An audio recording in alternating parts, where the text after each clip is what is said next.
ঢাকাই সিনেমার নায়িকা পূজা চেরি এই মুহূর্তে টগর নামে একটি সিনেমার শুটিং নিয়ে ব্যস্ত রয়েছেন। এটি পরিচালনা করছেন আলোক হাসান। বন্দরনগরী চট্টগ্রামে পুরো দমে চলছে এর দৃশ্য ধারণের কাজ। জানা গেছে, সব ঠিক থাকলে এটি আসন্ন ঈদ উল ফিতরে মুক্তি দেওয়ার চিন্তা করছে প্রযোজনা সংস্থা।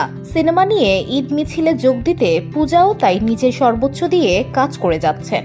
অভিনেত্রীর মতে এবারের ঈদে দর্শকদের বাড়তি নজর থাকবে তার দিকেই, কারণ চলতি বছরের শুরুতেই যখন সিনেমাটির ঘোষণা দেওয়া হয় তখন এর নায়িকা ছিলেন প্রার্থনা ফারদিন দিঘি। পরিচালকের সঙ্গে বনিবনা না হওয়ায় পরে নায়িকা বদল করে নেওয়া হয় পূজাকে।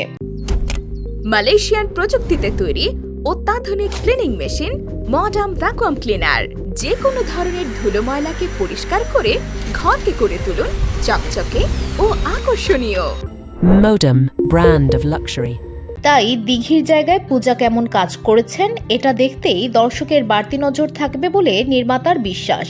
এদিকে সম্প্রতি শুটিং লোকেশন থেকেই একটি ছবি শেয়ার করেন পূজা, যেখানে তার সঙ্গে সিনেমার নায়ক আদর আজাদকেও দেখা গেছে। পোস্টে অভিনেত্রী লেখেন, কি মনে করেছিস কানের দুল দিলেই আমি তোর? অবশ্যই আমি তোর। ধারণা করা হচ্ছে এটি সিনেমারই একটি সংলাপ।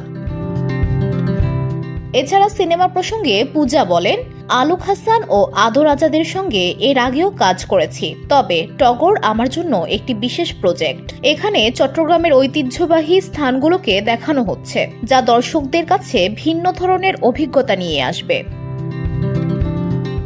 VOD Bangla news desk.